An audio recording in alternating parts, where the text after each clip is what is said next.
हाँ, बहन जी ने पूछा है कि जो अर्थ है, तीन चीज़ें बताई थी। अर्थ, शब्द, शब्द मतलब ध्वनि, और प्रत्यय मतलब जो बोध है भीतर। तो ये तीनों में से जो अर्थ बदलता है, अर्थ परिणामी है, लेकिन शब्द और प्रत्यय परिणामी नहीं, उस प्रकार से परिणामी नहीं है। ये बात शास्त्रकार ने कही है। तो शब्द नहीं बदलता, ये तो बात चलो समझ में आती है, लेकिन है ना, ज्ञान तो निरंतर बदलता रहता है। तो इसमें एक बात है बहनी, कि जिस प्रकार से अर्थ बदलता है, अर्थ में जो बदलाव है, अर्थ में जो परिणाम है, वो परिणाम यदि तीनों चीज एक ही होती तो अर्थ के परिणाम के अनुसार परिणाम होता। आप वृत्ति में जो परिणाम होता है, यूँ तो सब चीज़ परिणामी है, एक शब्द ध्वनि भी परिणामी है, सब चीज़ परिणामी है, लेकिन इनका परिणाम बिल्कुल अलग ढंग का परिणाम है। वृत्ति परिणामी है, वृत्ति उठती है, आती है, जाती है। अब गऊ शब्द बोला तो आपके मन में एकदम गऊ की वृत्ति चल पड़ी। अब मैंने गऊ शब्द हटा करके एकदम बोला घटः, तो घटः शुरू किया तो घट की वृत्ति चल पड़ी, वो वृत्ति खत्म हो गई। तो घट की वृत्ति, तो क्या वो अर्थ खत्म हो गया क्या वहाँ पर?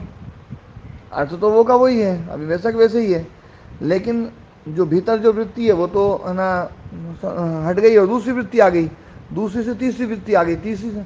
तो इसका परिणाम और उसके परिणाम में कोई मेल जोल नहीं है, बिल्कुल अंतर है, अलग अलग है।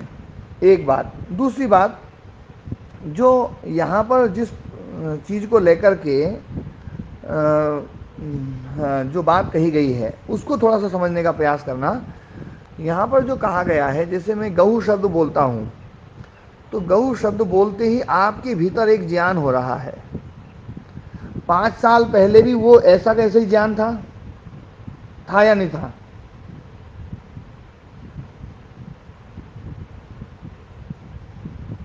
जी है ना? जी था। है ना? जैसे मैंने 5 साल पहले, मतलब 5 साल पहले जो गाय शब्द बोलते ही हमारे दिमाग में जो आता था, आज भी गाय शब्द बोलते ही वो का वही दिमाग में आएगा। और हम जब बूढ़े हो जाएंगे तब भी गाय बोलेंगे तो वो का वही दिमाग में आएगा, चाहे हमारी गाय जो ना 10 बार दूध दे करके छोड़ दे, चाहे मर जाए, दूसरी गाय पैदा हो जाए, लेकिन गाय शब्द बोलते ही हमारे भीतर वो का वही बोध आएगा। घड़ा बोलते ही में वो का वही बोध आएगा। अब वो घड़ा जो ना 1 साल पहले जो ना था, वो पानी ठंडा करता था 2 महीने 3 महीने पहले, अब वो उतना ठंडा नहीं कर रहा है, लेकिन फिर भी घट शब्द बोलते ही आपके दिमाग में वो का वही बोध आएगा। बोध वो है, वो जो बोध है ना, ठीक है। वो अपरिणामी है, मतलब उस प्रकार का परिणाम नहीं है ठीक है। उसमें, जिस प्रकार हाँ का जी। परिणाम घट तो में होता है ना। ज्ञान। जी। जी। तो यहाँ पर तो यही कहना चाह रहे हैं, उसी को पद शब्द से कहा गया है। हाँ, गऊ के साथ में ठीक और है। जो विशेषण लगाए गए हैं, वो विशेषणों में आपको बदलाव हो सकता है कि भी अच्छा वो गाय, अरे अपनी वाली गाय, तो अपनी वाली गाय तो अपना विशेषण लग गया। फिर अपनी वाली गाय अच्छा उस समय दूध ज़्यादा देती थी, अब कम दूध देती है, तो ये विशेषणों में अंतर हो गया है थोड़ा सा। लेकिन गऊ शब्द बोलते ही जो गऊ शब्द है, वो शब्द जो बोला गया उसके भीतर, उससे जो आपके भीतर जो बोध हुआ है, उस बोध में परिवर्तन नहीं है। ये तो समझ में आ रही ना बात? ठीक है। हाँ जी। हाँ जी। तो आप ये कहना चाह रहे हैं हम्म। कि ज्ञान तब बदलता है जब विषयांतर हो जाए। हाँ जी, उसमें कोई विशेषण हम लगा ठीक देते है। हैं ना, तब हमारे भीतर वो ज्ञान बदलता है, नहीं तो उस ध्वनि के द्वारा जो बोध होता है, वो बोध वो का वही होता है। जो आज से पहले घट शब्द से हो रहा था, वही आज हो रहा है, 10 साल बाद भी वो का वही होगा। ठीक है जी, है ना? धन्यवाद। हाँ जी। तो अपना ये विषय चला था और काफ़ी अच्छे से चला। शब्द, अर्थ और प्रत्यय। शब्द मतलब ध्वनि, अर्थ मतलब वो वस्तु, और प्रत्यय मतलब जो बोध है। एक बात मैंने थोड़ी सी बोली थी कि शब्द में वर्ण जो है ना, मतलब ध्वनि में जो वर्ण है वो निरर्थक हैं, उनका अपना कोई अर्थ नहीं है। आवाज सही नहीं आ रही। आवाज़ कट रही है, एक दो मिनट जी रुको। भाई। अब कैसी आवाज़? अब बढ़िया है जी। पंखे की आ रही खड़खड़ तो नहीं आ रही है? चल रही।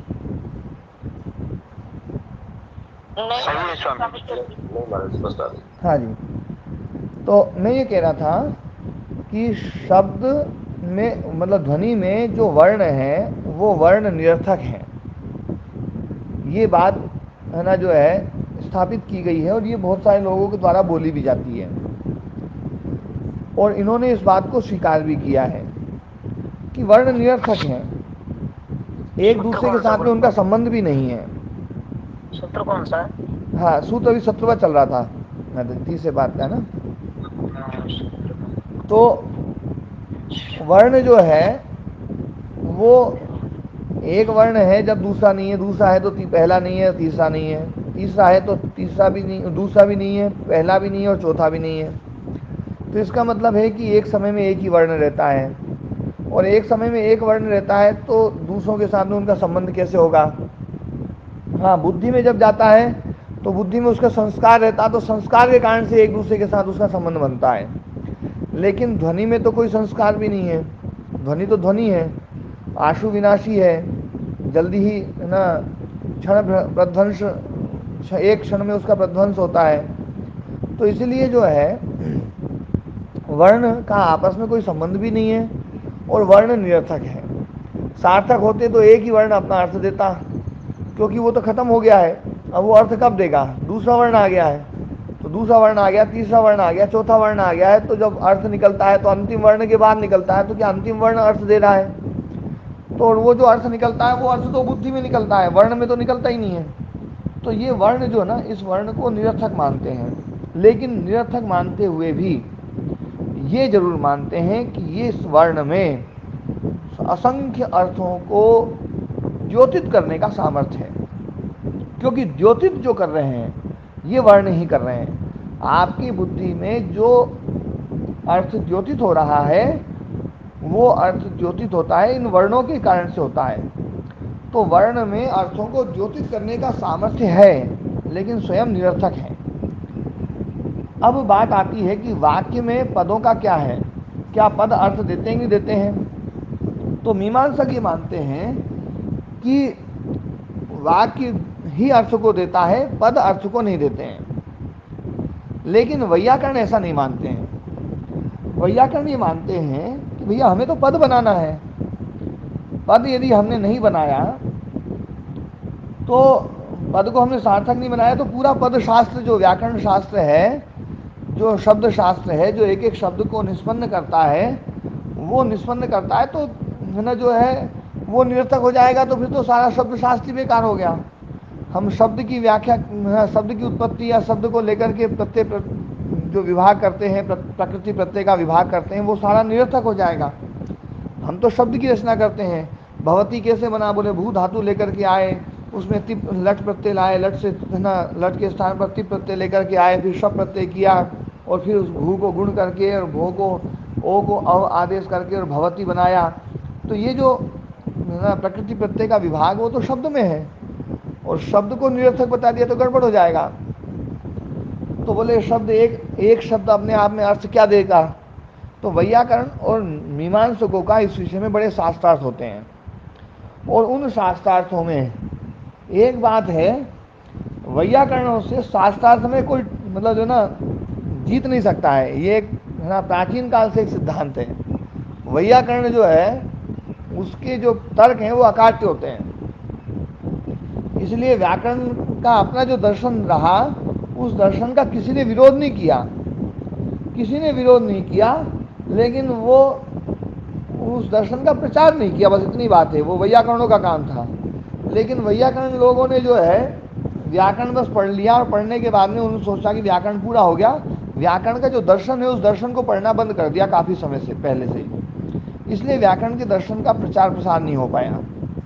नहीं तो व्याकरण वास्तव में अद्भुत विषय था।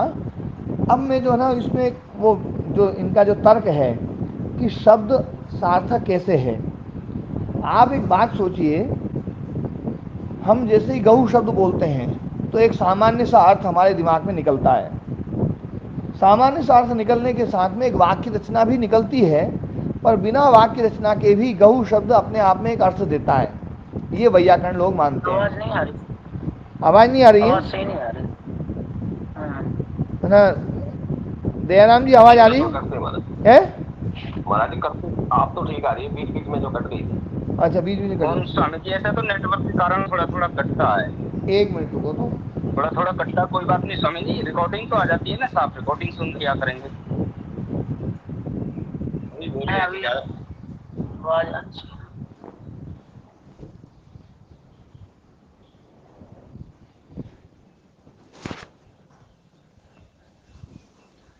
अब आवाज सही आ रही है? हाँ जी, सही आ रही है स्वामी जी। बिल्कुल सही आ रही है। स्वामी जी बिल्कुल सही है। बिल्कुल सही है। हाँ सही आ रही जी जी। तो हाँ, मैं ये कह रहा था कि जो पद है, पद मतलब जो शब्द है, वो शब्द अर्थ तो देता है, भले अकेला प्रयोग किया हुआ हो, वाक्य का प्रयोग नहीं किया तो भी पद जो है ना अर्थ देता है। और कई बार ऐसा भी होता है कि अर्थ होता भी नहीं है। जैसे ख पुष्प, ख पुष्प का मतलब आकाश का फूल। आकाश का पुष्प क्या आकाश में फूल होता है? आकाश का फूल कोई सत्ता है?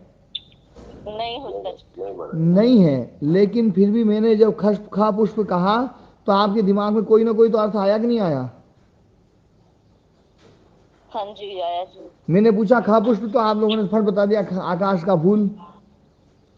जी भले ही पदार्थ नहीं है, पदार्थ ना होते हुए भी जो है शब्द ने अपना अर्थ जो है वो प्रकट किया है ना। मतलब अर्थ नहीं है वंध्यापुत्र, और वंध्यापुत्र बोला गया, क्या आप लोगों के दिमाग में कोई अर्थ नहीं आया क्या? आया जी। है गधे का सींग, क्या आप लोगों के दिमाग में कोई अर्थ आया ही नहीं? आया महाराज। आया, आया जी। जबकि अर्थ नहीं है ना। अत्यंत अर्थ का अभाव होने पर भी, अत्यंत अभाव होने पर भी शब्द कुछ न कुछ तो ज्ञान करता है। ये वैयाकरणों का सिद्धांत है। वैयाकरण ये मानते हैं कि शब्द में एक योग्यता है जो अर्थ को प्रकट करता है वो, और वो बुद्धिगम्य होता है वो अर्थ। वो बाहर अर्थ की जरूरत नहीं होती उसको, उसको तो भीतर के अर्थ की जरूरत होती है, ये मानते हैं वो। और वैयाकरण जो है ना, इस मामले को लेकर के फिर ये बात मतलब जो है ना, ये सिद्धांत स्पष्ट करते हैं कि इन्हें जो है वो एक मान्यता देते हैं। अर्थवत धातु प्रत्यय प्रातिपदिकम, इस सूत्र पर महाभाष्यकार पतंजलि ऋषि ने इस विषय में स्पष्ट किया है कि वाक्य जो है वो विशेष अर्थ को देता है और शब्द सामान्य अर्थ को देता है। सामान्य अवस्थिता नाम विशेष अवस्थापनम वाक्यम, वहां पर वाक्य की परिभाषा दी है ना भाष्यकार ने, कि सामान्य में अवस्थित जो पद हैं उनका विशेष अर्थ में स्थापना होना, ये वाक्य, यही वाक्य है। जैसे मैं गाय शब्द बोलता हूं, तो गाय शब्द बोलते ही आपके दिमाग में एक अर्थ आ गया। लेकिन मैं बोलता हूं गाय चल रही है, गाय चल रही है और बालक गाय को देखता है, इन दोनों वाक्यों में गाय शब्द है। क्या दोनों वाक्यों में गाय शब्द का एक ही अर्थ है? नहीं महाराज जी, विशेषित हो गया अलग अलग। एक जगह तो वो करने वाली क्रिया गाय कर रही है, दूसरी जगह देखने वाली क्रिया बच्चा कर रहा है। एक जगह पर गाय के अर्थ के साथ में कर्तृत्व जुड़ा हुआ है, कर्ता रूप गाय। आपके दिमाग में सामान्य गाय का ग्रहण नहीं होगा, आपके दिमाग में अधिकरण रूप गाय का ग्रहण नहीं होगा, आपके दिमाग में संप्रदान रूप गाय का ग्रहण नहीं होगा, आपके दिमाग में करण रूप गाय का ग्रहण नहीं होगा, आपके दिमाग में अपादान रूप गाय का ग्रहण नहीं होगा, आपके दिमाग में कर्म रूप गाय का ग्रहण नहीं होगा। कर्तृ रूप जो गाय है वो उस गाय का ग्रहण होगा। गाय चल रही है, गाय के साथ में कर्तृत्व जुड़ा हुआ है। और जैसे ही मैंने वाक्य बदला कि बालक गाय को देखता है, तो यहां पर कर्तृरूप गाय का ग्रहण नहीं हो रहा है, यहां पर कर्म रूप गाय का ग्रहण हो रहा है। ये बात समझ में आई? दोनों, ये दो चीज है स्पष्ट हुई सबको? हाँ जी। इसका मतलब है वाक्य में जो पद है वो सामान्य अर्थ को कहते कहते भी विशेष अर्थ को कहेगा, और जब वाक्य में पद नहीं है तो वो सामान्य अर्थ को कहता है। यही वाक्य में और पद में अंतर है। ये स्थापित करके भाष्यकार ने वहां पर ये कहा है कि वाक्य अलग और पद अलग। और इसीलिए है ना, प्राचीन काल से पद वाक्य प्रमाणज्य ये शब्द सुना है आप लोगों ने? नहीं सुना जी। दयाराम जी ने सुना होगा पद वाक्य प्रमाणज्य। महाराज जी मैं सुन नहीं पाया आपकी बात ठीक से, फिर से बताइए। हाँ, एक शब्द है जो आप लोगों ने सुना हो, आपने सुना हो कभी, पद वाक्य प्रमाणज्य। जी पंडित ब्रह्मदत्त जिज्ञासु जी नहीं हमारे सुना। दादा गुरु जी थे, गुरु जी जी के महाराज जी गुरु मैंने जी। व्याकरण जी व्याकरण मैंने अच्छे से पढ़ा नहीं। हाँ हाँ, तो उनको कहा जाता है पद वाक्य प्रमाणज्ञ। पद वाक्य और प्रमाण को जानने वाले। पद है जी व्याकरण शास्त्र, पद को जानने वाला जो होता है वो व्याकरण शास्त्री होता है, व्याकरण होता है पदज्ञ। जी वाक्यज्ञ होता है मीमांसक, और जी महाराज प्रमाणज्ञ होता है न्याय शास्त्र को जानने वाला, जी नहीं आई। नैयायिक। तो तीन योग्यता जिसमें है उसको बोलते हैं पद वाक्य प्रमाणज्ञ। ठीक है। जी महाराज जब आया समझ में। हाँ, तो पद को जानने वाला भी चाहिए, वाक्य को जानने वाला भी चाहिए, है ना। ये दोनों जो ना जानना जरूरी है। और फिर जिसके द्वारा जाना जाता है उसको भी जानने वाला चाहिए, प्रमाण। तो ज्ञान पूरा होता है ना। नहीं तो ओम स्वामी जी, हाँ जैसे भी कहा गया कि गाय चल रही है, तो फिर उसमें गाय शब्द जो है वो पद हुआ। हाँ, पर गाय चल रही है, जो पद है ना, यदि अकेला होता तो अकेला होता हाँ तो जी। गाय के साथ में कुछ भी हम जोड़ सकते थे। गाय उस अकेले में जो ना, गाय में कर्तृत्व भी बोल सकते थे, कर्म भी बोल सकते थे। गाय है ना, अब मैंने गाय शब्द बोला, तो गाय शब्द बोला तो आपने कौन सा कारक इसके साथ जोड़ा? अभी तो कोई नहीं जुड़ा, गाय बस है। सारे कारक जुड़ने की योग्यता हाँ जी। है ना। जैसे मुझसे किसी ने हाँ पूछा जी। कि बालक किसको देख रहा है, मैंने कहा गाय। अब यहाँ पर क्या, गाय में बोलते ही ना क्या आ गया? कर्म हो गया कि कर्म आ गाय गया। को देख मतलब रहा है। गाय शब्द बोलते ही देखो, गाय के भीतर कर्म है ना की योग्यता भी है, गाय के भीतर कर्ता की योग्यता भी है, गाय के भीतर करण की योग्यता भी है ना। कहना जो है, जी। गाय के भीतर संप्रदान की भी योग्यता है ना। बोले गुड़ किसको देना, बोले गाय। अब मैंने गाय बोल दिया तो भी जो है ना, अपने आप समझ जाए भैया गाय को देना है। मैं कोई संप्रदान जुड़ जाएगा। है तो, संप्रदान हाँ, तो संप्रदान अपादान अधिकरण कोई भी है ना, सारे कारक उसके अंदर मौजूद हैं। लेकिन वो ही पद जब वाक्य में आता है तो केवल एक कारक में जुड़ जाता है, दूसरे कारकों से हट जाता है। यही उसका जो है ना विशेष अर्थ है। तो वाक्य में जो पद होते हैं वो विशेष अर्थ को बताते हैं, और बिना वाक्य में पद जो है वो सामान्य अर्थ को बताते हैं। ये सिद्धांत है। इसका मतलब हो गया कि वाक्य से अलग भी पद की सत्ता है। स्पष्ट हो। नहीं तो मीमांसक बोलते हैं पदे न वर्णा विद्यन्ते वर्णेषु अव्यवा न च वाक्यात् पदानाम अत्यंतम प्रविवेको न कश्चन, है ना। वो तो ये मानते हैं कि भैया जैसे पद में वर्ण नहीं है, एक पद ही पूरा है, और वर्णों में अवयव नहीं है ना, और वाक्य से पद में है ना प्रविवेक नहीं होता है ना, मतलब भेद नहीं है। पद ही वाक्य है, वाक्य ही पद है, पूरा वाक्य ही मिलकर के एक पद बना है। तो वो ये मीमांसकों का सिद्धांत है। लेकिन है ना वैयाकरण जो है ना पद की सत्ता को भी स्वीकार करते हैं, और ये अपने को लगता भी है कि पद सामान्य को कहता है, वाक्य विशेष अर्थ को कहता है ना।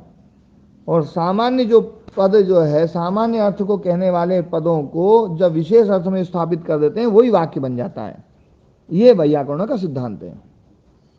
ठीक है। हाँ स्वामी जी, ये सिद्धांत थोड़ा ज्यादा समझ आता है हम्म, व्याकरण का। जी। नहीं, वैयाकरणों से तो कोई मतलब वो ही नहीं कर सकता, इसलिए वैयाकरणों के सामने सब चुप रहते हैं, बोले भैया जिन्होंने बोल दिया सही है। महाराज जी जब तो आपका सामने सब चुप है, कोई आवे ही ना, हम सब ने पचिया है। नहीं ऐसी स्वामी बात तो जी नहीं। हम वहाँ गए आए, हमारे रोडवेज में कहते हैं डेड माइलेज, मतलब जिसमें ना कोई एक पैसे की भी टिकट ना बिके, उसको डेड माइलेज बोलते हैं। तो हमारे तो अजमेर तक डेड माइलेज रहे, कोई भी ना, कोई तैयार ही नहीं होता। वो कहते हैं ऐसे ही चलेगा, ऐसे ही चलेगा।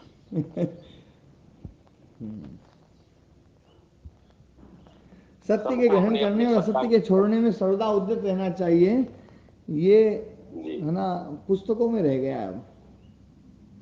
जी महाराज जी, सबको अपने अपने अस्तित्व की चिंता हो रही है हाँ। क्योंकि मेरा अस्तित्व खंडित ना हो जाए, खंडित ना हो जाए। मतलब कितने मान गजब लीजिए की ऐसे बात है। बल्कि हमें पूछ रहे थे जी आपको क्या क्या दिक्कत है, आपको क्या दिक्कत है, किसी को भी नहीं है तो आपको क्या दिक्कत है, हमसे प्रश्न करते हैं आपको क्या दिक्कत है। दिक्कत ये है कि हमारा हजारों है, हमारा अस्तित्व आया, ये दिक्कत नहीं है। ये मुनि जी सारा का सारा महाराज जी अहंकार का खेल है। अहंकार को जितना बारीकी से समझेंगे तो समझ में आएगी बात कैसा क्यों है।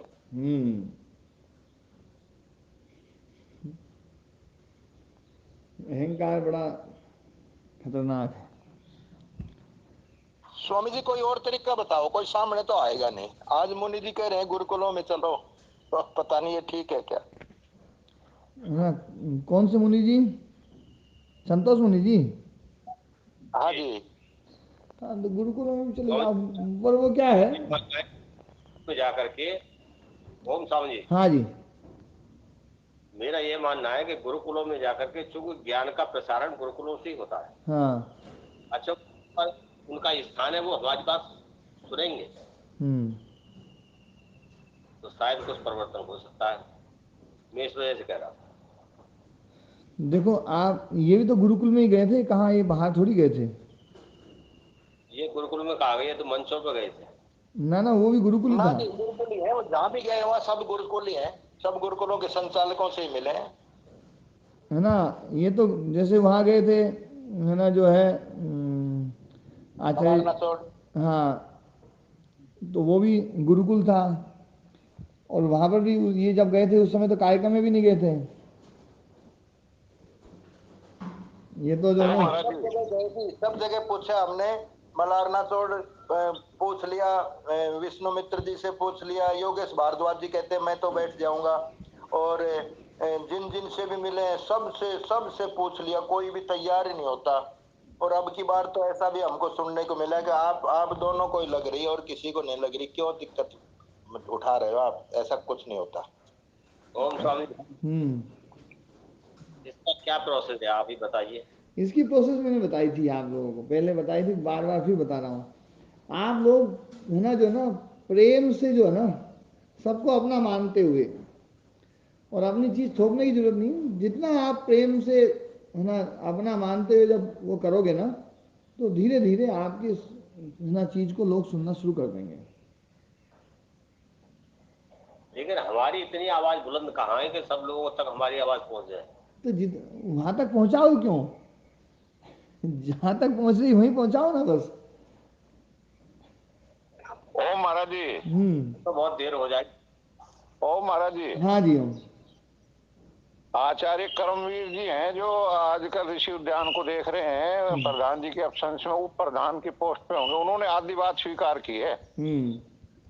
बोले जी महाराज जी जो पढ़ा रहे हैं ना, आचार्य प्रद्युमन जी महाराज जी, बोले उनके भी अपने तर्क हैं, उनकी भी बातें हैं, उनकी बातों में ऐसा नहीं है वो निरर्थक है, आधा स्वीकार किया उन्होंने। बोला पर बोला हमारे भी तर्क हैं। तो ये बोला इतना सा भेद तो देखो राम कुमार जी सभी संस्थाओं में ही रहता है। अब बोले वो एक उदाहरण दिया, बोले वो बहुत बड़े विद्वान थे, उनमें से भी एक विद्वान पेड़ों में आत्मा मानता है, एक में नहीं मानता। तो ये तो बड़े विद्वानों में पहले से ही चला रहा है। फिर बोले ये चीज चल रही है ना महाराज जी, तो महाराज जी भी कोई ऐसा नहीं है कि वो गलत पढ़ा रहे हैं, उनके भी एक तर्क है ना। और ऋषि ध्यान के भी एक तर्क है। तो बोले इतने से कोई फर्क नहीं पड़ता, जो है ना ये चल ऐसे ही चलेगा। बोले इसमें कुछ ज्यादा राम कुमार जी हो नहीं सकता, क्योंकि मैं तो चुपके से जो है ना वो छेड़ देता हूँ बात को, मैं मानता नहीं। वो देखो व्यावहारिक बात बोली उन्होंने, हाँ बात, बिल्कुल व्यवहारिक बोली है आचार्य जी ने। हाँ वो व्यावहारिक आदमी है वो, हाँ मेरे बहुत पुराने मित्र हैं, बिल्कुल व्यवहारिक आदमी है। और आचार्य सत्यजीत जी से पूछोगे तो आचार्य सत्यजीत जी भी यही बोलेंगे, वो भी एक व्यावहारिक आदमी है। हाँ सत्यजीत जी भी बोलते हैं, पर फिर आगे आके वो ये कह देते हैं देखो जी हम तो ऋषि इसकी बात से इधर उधर होंगे नहीं, वो बात है ना वो थोड़ी सी गड़बड़ा जाती है। नहीं देखो वो बात जो बोल रहे हैं ना, हम भी तो ऋषियों की बात कर रहे हैं, हम क्या कोई अपने अंदर से बात थोड़ी उपजा रहे हैं। वो हम भी तो ऋषियों की बात कर रहे हैं, जो उनके संदेश हैं वही तो पहुंचा रहे हैं। कोई नहीं, पहले अपन जो है ना, अपन इस सिद्धांत को बढ़िया समझ करके और अपने भीतर प्रेम करुणा है ना उसको लेकर के आए। एक साथ तो कोई बैठेगा ही नहीं जी, ये तो मान के चलो, ये तो मैंने खूब देख लिया, एक साथ तो कोई बैठेगा ही नहीं। आज तो नहीं बैठेगा, आगे देखो क्या होता है। कोई आपस में मिलना नहीं चाह रहा, सब अपने अपने अहंकार में और कुछ नहीं। नहीं सतीश जी ने जब ये घोषणा कर दी थी उस समय जो ना, जब तो सतीश जी जो ना मेरे पाले में भी नहीं थे आज तो चलो मैं मानता हूँ थोड़ा सा कि सतीश जी जो ना अब सत्य को समझ चुके हैं, तो अब जो है ना ये है ना इस पाले में है ना। आज तो मतलब महाराज जी हम आपके पाड़ा में यहाँ आगे की में उछट जावा तो एक हाँ, अलग बात है, आज तो नहीं पर आपका ही पाड़ा में हम। मैं जो है ना, मैं देखो आज क्या तो है, बहुत बहुत बहुत आखिर तक तो हम ही संभाल सकते हैं जी, कहीं कहीं दिक्कत आएगी तभी आपकी जरूरत पड़ेगी, अभी तो हाँ इनको तो हम देख सकते हैं। हाँ, ऐसा पर मैं ये होगा। बात जरूर बोलता हूँ कि मैं मतलब ये पाले में जो बात है ना, ये मैं केवल थोड़ी समझाने के लिए बोल रहा हूँ। वास्तव में जो मैं भीतर मानता हूँ ना, तो मैं तो कभी यूं नहीं देखता कि मेरे पाले में कितने लोग हैं, मेरे पाले में जितने लोग हैं उतना मेरा चीज सत्य होगी, ऐसा नहीं है। सत्य का ये कोई पैमाना नहीं है कि मेरे पाले में कितने लोग हैं। लेकिन मैं तो ये घटना जो बता रहा हूँ कि उस समय जब आपने सबको कहा था भैया आने जाने का खर्चा मैं दूंगा, इनाम की भी घोषणा करी थी, आपने करी थी ना?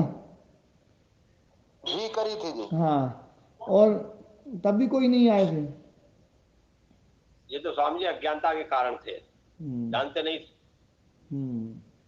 नहीं आया तो अहंकार में आदमी कुछ से कुछ आगे और ज्यादा अच्छा पहुंच क्या नहीं है जाता। एक बड़ी समस्या है, क्या है, जब से मैं पढ़ा, गुरुकुल में पढ़ता था, तो मैं पढ़ता था तो पढ़ते पढ़ते मेरी प्रसिद्धि होने लग गई थी कि वहाँ कोई ऐसा विद्यार्थी है जो बहुत खतरनाक है पढ़ने में। जब मैं पढ़ता था तो वहाँ पर गुरुकुल में कभी भी कोई भी जैसे आते थे, तो मैं जिस समय मतलब बहुत छोटी कक्षा में पढ़ता था, तो वहाँ पर एक बार 2 स्नातक आए जी और सुबह हवन के बाद में संस्कार विधि का पाठ होता था। मतलब एक एक स्वाध्याय होता था, कोई भी पुस्तक का स्वाध्याय होता था, तो उस समय संस्कार विधि चल रही थी। तो वो संस्कार विधि है ना संस्कृत में भी, फिर हिंदी में भी, और ऋग्वेद आदि भाषा भूमिका चल रही थी। संस्कार विधि तो दूसरी, उसमें ऋग्वेद आदि भाषा भूमिका, तो उसमें संस्कृत में और हिंदी में दोनों में है। तो मैं उस संस्कृत को पढ़ रहा था, तो संस्कृत इतनी तेज गति से, इतने शुद्ध रूप से पढ़ रहा था मैं कि वो भी आश्चर्यचकित हो गया, इतनी तेज और इतनी सही संस्कृत पढ़ने वाला विद्यार्थी जो है ना अभी मतलब इतनी छोटे उसमें चल रहा है।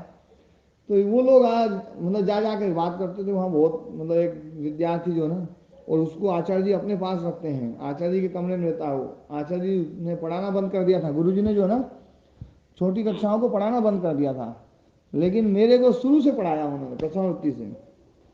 जबकि आचार्य जी प्रथमावृत्ति वालों को नहीं पढ़ाते थे, आचार्य जी द्वितीयावृत्ति वालों को नहीं पढ़ाते थे, पारिभाषिक आदि वो सब पढ़ाना बंद कर दिया था, काशिका पढ़ानी बंद कर दी थी, यहाँ तक कि महाभाष्य पढ़ाना बंद कर दिया था। लेकिन आचार्य जी ने मुझे प्रथमावृत्ति से पढ़ाया, तो एक आश्चर्य का वो रहता था भैया जो ना, तो मेरी प्रसिद्धि पहले से पहुंच गई। और वो इतने दिन से जो प्रसिद्धि हो रही है भैया, वो तो बहुत जो है ना तार्किक भी है, यूं है, इसीलिए लोग नहीं आते हैं जल्दी से। फिर दूसरी बात ये है कि है ना वो लोग जो है ना उनका स्वभाव संस्कार उस प्रकार का है कि वो हल्की बातें बोल देते हैं, तो उन हल्की बातों का उत्तर भी नहीं बनता फिर उन लोगों के पास में। कोई आदमी हल्की बात बोलेगा तो हल्की बात का जो उत्तर देते नहीं बनेगा उसको, बोल तो देगा है ना, तो अब जो है ना उन लोगों के पास में उत्तर नहीं है। जैसे मतलब एक बड़े विद्वान ने कहा, बोले वो तो घंटी हिलाता है मंदिर में, अब मैं उनसे पूछूं भैया मेरे मंदिर में घंटी कहाँ है, दिखाओ यार। तो उसका उत्तर नहीं बनेगा उनको। या उन्होंने, मैं उनसे पूछूं ये तुमने कब देख लिया मेरे को, तो उसका उत्तर नहीं बनेगा उनको, है ना। तो ऐसे बहुत सारे शब्द हैं जिनको बोलना भी अभी सही नहीं है, पर एक मैंने उदाहरण छोटा सा दे दिया। तो जो है तो क्या हल्की बात बोली जाएगी उसका उत्तर नहीं बनेगा। जो आदमी गुस्से में आ जाएगा, समझ लेना वो, उसको परास्त करने में तो कोई बात है ही नहीं, कठिनता ही नहीं है। गुस्से वाले आदमी को परास्त करना जो है ना, हाँ वो गुस्से में बात बोल करके मुंह तो बंद कर सकता है, लेकिन समझदार आदमी समझ जाएगा वो यार ये जो है ना, मतलब जो है एक बार इसकी दुकान का माल खत्म हो गया। हाँ। ये तो जो है ना, मतलब अभी आर्य जगत में जो सबसे बड़े ना दर्शनाचार्य जो माने जाते हैं, नाम नहीं लूंगा, आप लोग समझ जाओगे अपने आप ही, जो है ना इस समय के दर्शनाचार्यों में सबसे बड़े दर्शनाचार्य हैं वो, है ना, और बहुत अच्छे साधक, बहुत बढ़िया साधक माने जाते हैं, है ना। विवाह कर लिया वो एक, है ना, उनका व्यक्तिगत विषय है, उस पर अपने को टिप्पणी नहीं करनी चाहिए, और ये कोई बहुत बड़ी गलत बात भी नहीं है।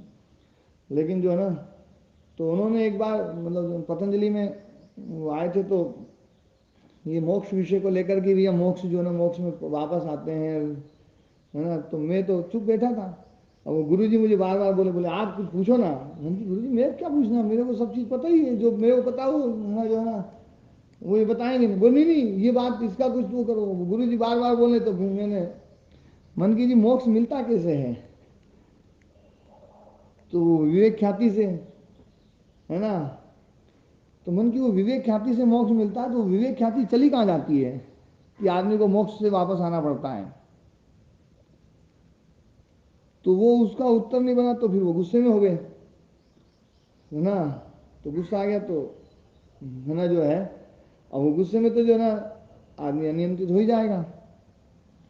तो जो है ना, सत्यजीत जी नहीं नाम नहीं लूंगा, मैं बताऊंगा अपने नाम तो, लेकिन जो है तो देखो क्या है, मतलब ये जो चीजें हैं ना थोड़ी सी, और मैं उनका बहुत आदर भी करता हूँ, ऐसा नहीं है। देखो गुस्सा आ जाता है, ये यूँ नहीं है कि उससे कोई मतलब वो आदमी कोई मतलब वो हो गया है, कोई पापी है या वो है। आदमी गुस्सा आ गया तो आ गया, कोई बात नहीं, उसका अभ्यास उन्होंने नहीं किया। जैसे किसी आदमी को तैरना नहीं आता, दौड़ना अच्छा आता है, कूदना अच्छा आता है, और सारे काम अच्छे आते हैं, तैरना नहीं आता तो इसका मतलब थोड़ी कि वो आदमी मतलब किसी काम का नहीं है। तैरने वाला अभ्यास उसने नहीं किया है अभी, करेंगे तो तैरने वाला अभ्यास भी सही कर लेंगे। तो वो तो है ना, तो हम तो दूसरों के ऊपर अब क्या करें, अपन जो है ना, अपन तो अपने ऊपर देखें ये ज्ञान अपने कितने काम में आ रहा है। अपने को यदि गुस्सा आ रहा है, अपने को यदि जो है ना अपने मन में लोभ आ रहा है, अपने मन में ये ईर्ष्या आ रही है, अपने मन में द्वेष आ रहा है, तो अभी है ना जो है ना सही नहीं है मामला। और कल जो चर्चा कर रहा था मैं, एकदम ध्यान आ गई वो बात, मैं बताता हूँ विनय को लेकर के। विनय का मतलब मैंने कल क्या बताया था,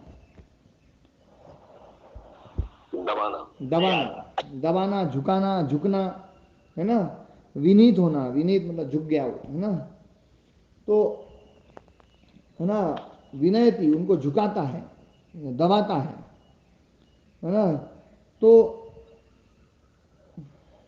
ऐसे 6 दुर्गुण हैं जिनको दबाना चाहिए।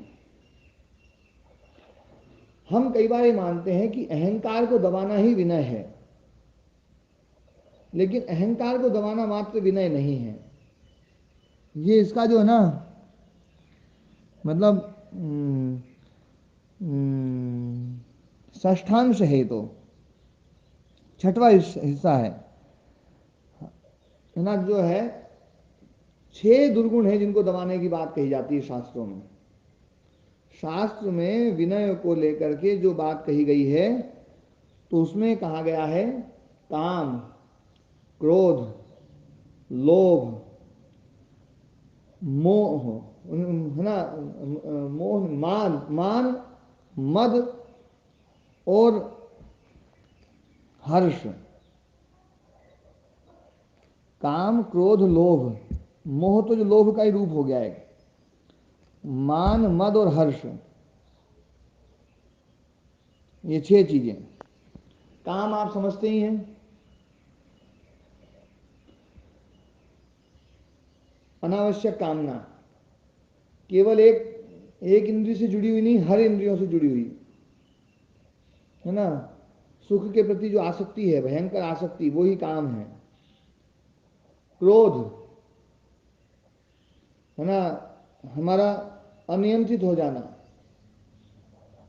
क्रोध मतलब अनियंत्रण की अवस्था, बुद्धि पर से नियंत्रण को खत्म कर देना, विवेक समाप्त हो जाना, ये क्रोध है।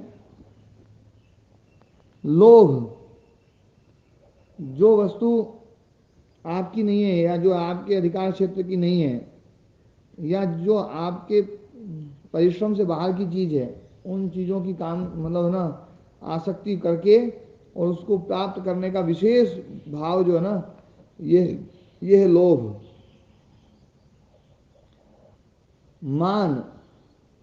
मान है अहंकार। अहंकार, दूसरे को छोटा समझना, दूसरे को कमजोर समझना। और मद शब्द का अर्थ जो ना, लोग जो ना आजकल एक अलग अर्थ में लिया जा रहा है।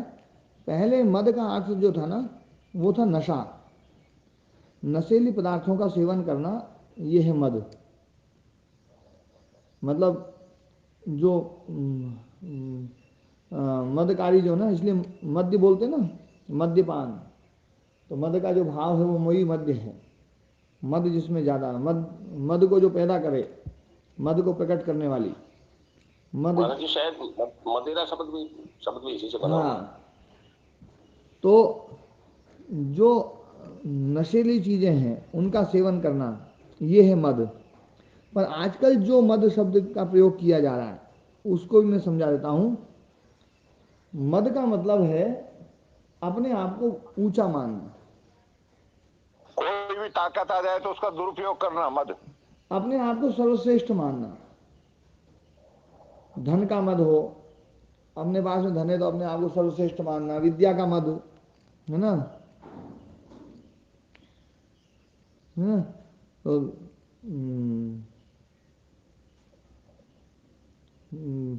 मतलब अपने आप को श्रेष्ठ मानना मद है।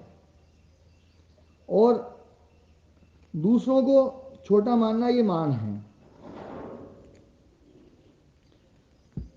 कहा जाता है कि दुर्जनों के लिए धन, विद्या और बल ये मद का विषय है, और साधु के लिए यही जो है ना दम का विषय है। मद का उल्टा क्या होगा? दम। इन्हीं से वो दमन करता है। बल आएगा तो उस बल का प्रयोग वो दमन में, संयम में लगाएगा। विद्या आएगी तो विद्या का प्रयोग वो दमन में लगाएगा, संयम में लगाएगा। दम मतलब संयम। जो दम जो कहा गया ना, नियंत्रण करने अर्थ में, अपनी इंद्रियों को, अपने को, स्वयं को नियंत्रण करने में, नियंत्रित करने में लगाएगा। तो स्वयं का नियंत्रण जो है ये दम है। और अपने आप को बड़ा मानना ये मद है। अपने आप को छोटा मानना ये दम है। तो और हर्ष, हर्ष का मतलब है, लोग कहते हैं खुशी जो ना, पर यहाँ पर हर्ष का अर्थ जो है ना, ये है कि हम दूसरे को पीड़ा पहुंचा करके, जब दूसरा आदमी दुखी होता है ना, तो उस समय जो हर्ष होता है, वो हर्ष जो है ना, उस ना पाप वृत्ति को यहाँ पर हर्ष शब्द से कहा गया है। मान, मद और हर्ष, ये 3 चीजें और काम, क्रोध, लोभ के साथ में और जोड़ी गई है। तो ये जो 6 चीज है, हर्ष जो ना। ओम गुरुदेव। हाँ जी, ओम गुरुदेव। हाँ जी। हर्ष जैसे दूसरे को खुशी देकर अगर हम खुश होते हैं, वो हर्ष नहीं। दुख देकर तो आपने बोला कि हर्ष। दूसरे को दुख दे करके और उसके दुख में खुश होना ये पाप है ना। तो ये जो पाप है, खुशी देकर हम खुश होते हैं, अभी उसकी चर्चा नहीं कर रहा हूं मैं, है ना।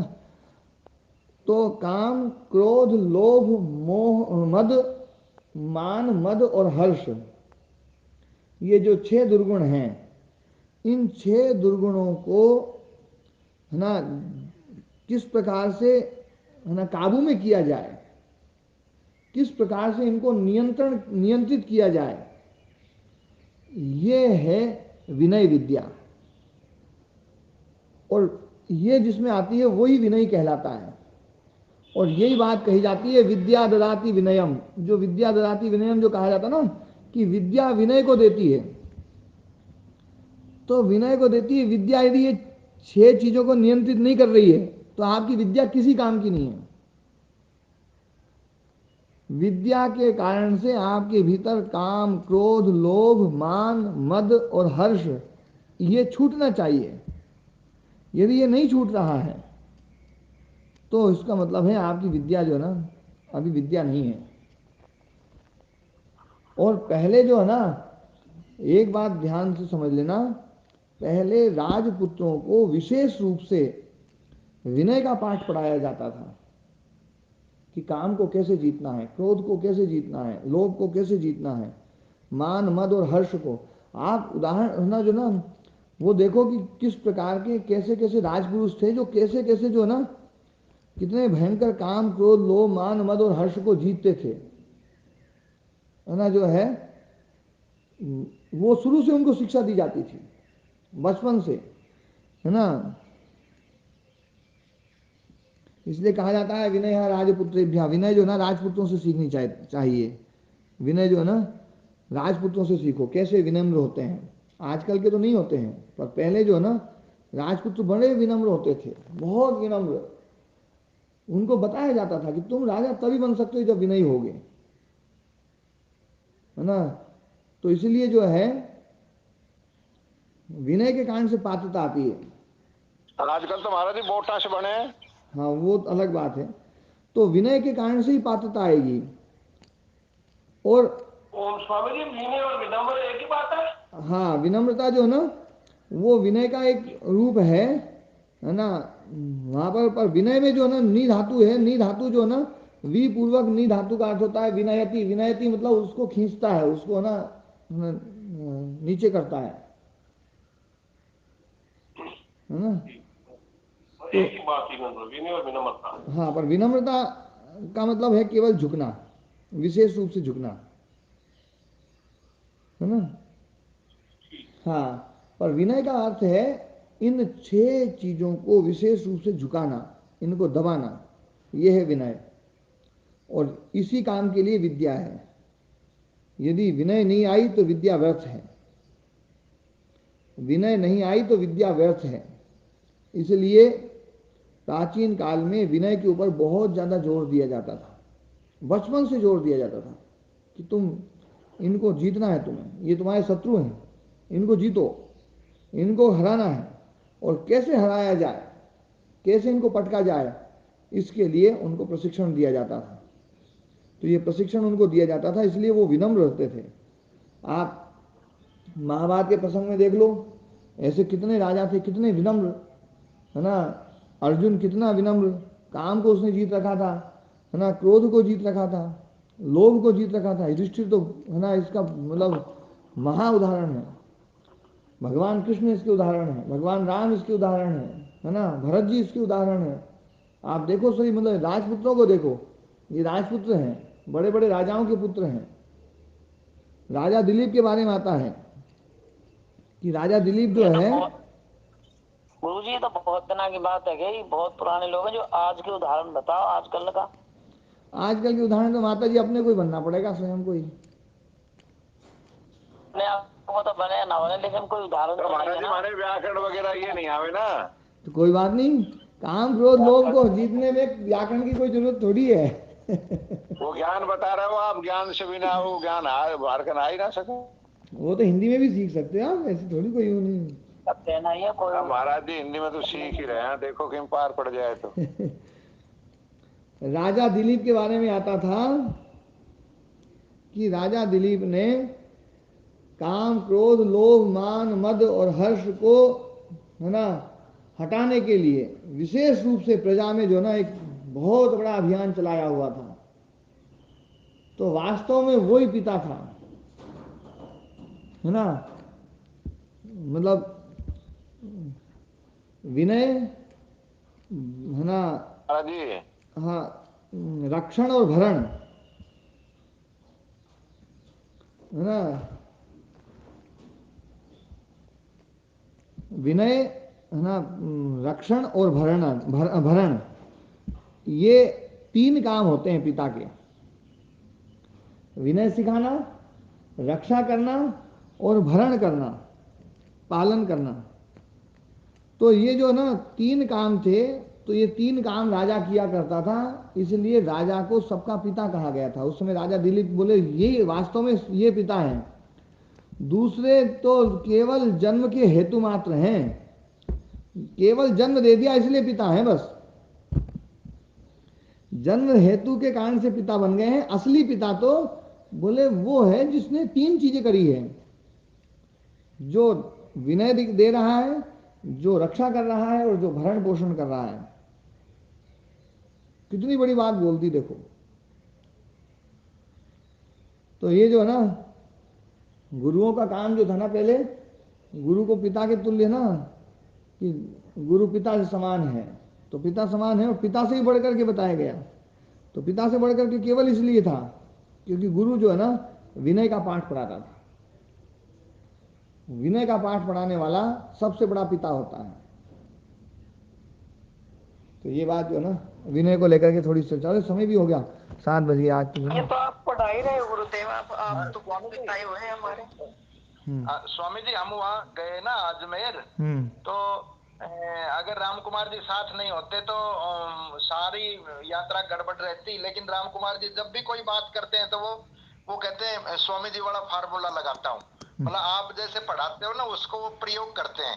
वहाँ एक आर्य प्रतिनिधि सभा राजस्थान का उपदेशक था, मैं उससे परिचित था, वो मंच पे बहुत अच्छे बोलते हैं। तो मैंने कहा राम कुमार जी से बड़ा अच्छा बोलते, बोला ठीक है इनसे बात करता हूँ। तो पहले तो उनके पैर पकड़े, मैं पैर बहुत मुश्किल से पकड़ता हूँ जी। तो राम कुमार जी तुरंत उनके पैर पकड़े, पैर पकड़ के जी आपकी बड़ी तारीफ सुनी, हमारे भाई साहब कह रहे हैं ये है। उनसे बात करी, बात कर आके फिर वो बोले मेरे को मोबाइल चार्ज पे लगाना है। तो राम कुमार जी बोले मेरा भी चार्जर आपसे ही लगेगा, मैं आपके कमरे में आता हूँ। वहां जाकर के उनसे बात शुरू करी और धीरे धीरे खूब उनके पक्ष में बोलते रहे। बाद में बोले जी चेतन एक होता है कि 2 होते हैं। यहाँ से फिर बात हुई, फिर वो ठीक से नहीं कर पाए, फिर उनको थोड़ा गुस्सा भी आया। फिर इन्होंने कहा जी ऐसा नहीं, आप यूं ना करो, पर आप मेरे को बताओ कि कैसे होंगे 2, किस प्रकार से होंगे, आत्मा और जीवात्मा का फर्क समझाया। फिर उन्होंने आखिर में ये कहा कि मैंने तो 35 साल तक उपदेश किया है, पर ये प्रश्न पूछने वाला आज तक कोई नहीं आया, आपका स्वाध्याय मेरे से ज्यादा है। ऐसा कह करके पीछा उसने छुड़वाया जी। ये हालत है जी। ओम गुरु जी। गुरु जी अभी थोड़ा पहले बता रहे थे कि मोक्ष के मामले में, और आपने सवाल किया कि विवेक फिर वो कहाँ चला जाता है कि मोक्ष से वापस आना पड़ता है। तो इसमें मैं ये संशय रख रहा हूँ कि मोक्ष की अवधि भी कोई होती है क्या, और यदि अवधि होती है तो उस इतने कालांतर में फिर वो विवेक हो सकता है कई वृत्तियों के कारण से छिन्न भिन्न भी हो जाए। देखो विवेक तो वृत्तियों को खत्म करता है।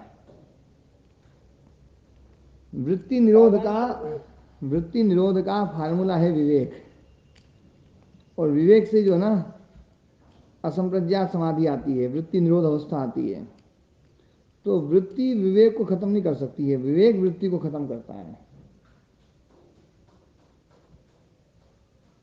एक बात, वृत्ति विवेक को खत्म नहीं करती है? वृत्तियां जो है विवेक को खत्म नहीं करती हैं। हाँ, विवेक कमजोर है यदि शुरू में, मतलब प्रारंभिक अवस्था में जो है ना यदि है तो विवेक प्रभावित होता है। लेकिन विवेक जिसको कहा गया है ना कि विवेक अपने पूर्ण उसमें आ गया है ना, तो वो सब कुछ खत्म कर देगा। प्रज्ञा बुद्धि वाला, हाँ, जो निरविप्लव जो विवेक कहा गया ना, अविद्या को समाप्त कर देता है विवेक। तो विवेक सारे क्लेशों को दग्ध बीज कर देता है, वृत्ति कहां से पैदा होगी? ये तो सही है, लेकिन देखो आप विवेक तो जो ना, विवेक तो संस्कारों, विवेक की जो संस्कार है वो संस्कारों को समाप्त कर देते हैं। विवेक के ऊपर तो खूब चर्चा हुई है। जी। प्रांत भूमिता आ जाती है जब विवेक में, जो विवेक में प्रांत भूमिता, विवेक से जो प्रज्ञा उत्पन्न होती है ना, वो प्रज्ञा में यदि प्रांत भूमिता आ गई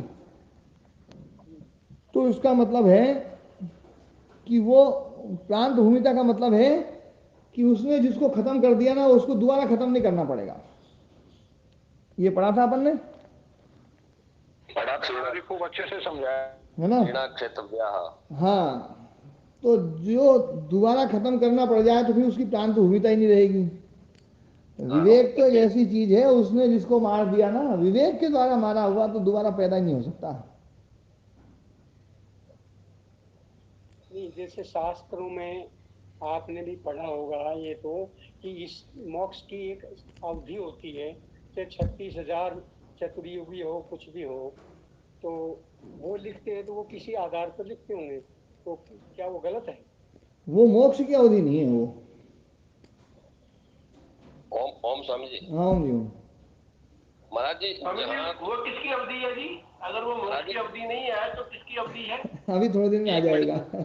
मैं एक निवेदन करना चाहूंगा कि छांदोग्य उपनिषद में महाराज जी एक प्रकरण आता है जहाँ ब्रह्मलोक की जो चर्चा की गई है। हाँ, वो ब्रह्मलोक में जो ना, ठीक को स्वामी दयानंद जी महाराज ने मुक्ति कहा है। हाँ, ब्रह्मलोक में भी 3 श्रेणियां हैं जी। ब्रह्मलोक में 3 श्रेणियां हैं जी। तो जो तीसरी श्रेणी है ना, जो जी, जनः तपः और सत्यम, जी गुरु जी, तो जो सत्य लोक है ना, जो उसकी अवधि है ब्रह्मलोक, उसकी अवधि है, ये मुक्ति की अवधि बताई जाती है। और वहीं से मुझे ऐसा लगता है कि स्वामी जी महाराज ने, महर्षि ने वहीं से इसको लिया है, उसी से मेल खाता है कि काल भी उसी का मेल खाता है। 36,000 सृष्टि का जो काल है, उस पर फिर कभी आपके चरणों में मैं रखूंगा। जी मत क्या है ये प्रश्न तो तब उठाया था मैंने, क्योंकि विवेक जो है ना, वो लोग आत्मा का विषय मानते हैं। विवेक जो है ना, ज्ञान उत्पन्न होना, ये आत्मा का धर्म है। तो विवेक आत्मा का धर्म है, तो जो है ना, वो तो आत्मा में रहेगा। और विवेक पैदा हो गया तब अविवेक कैसे आएगा? अविद्या नष्ट होगी तो अविद्या पैदा कैसे होगी? है ना? वो है ना, इन प्रश्नों के उत्तर किसी के पास में नहीं रहेंगे। हाँ, कोई फट से कह के जा सकता है कि तो परमात्मा कर देता है या परमात्मा की व्यवस्था है, लेकिन आगे जो उत्तर आएंगे, आगे जो प्रश्न होंगे उसके ऊपर, उसका समाधान भी देना पड़ेगा ना पूरा। सही है मतलब। तो अंत तो करता ये मिलाकर के जो है ना, ये तो देखो, मतलब बात यही बैठेगी कि भैया जो है ना, विवेक मतलब मुक्ति जो है ना, ये इसमें से तो वापस आना बड़ा कठिन काम है। यही बैठता है दिमाग में। बाकी जो है ना, और भी समझने का प्रयास करेंगे, उन लोगों से भी समझेंगे कभी, है ना, मिलेगा मौका तो। ठीक है, आज 5 मिनट विराम देते हैं। ओम गुरुदेव, ये जो मेरे स्वामी दयानंद जी ने तो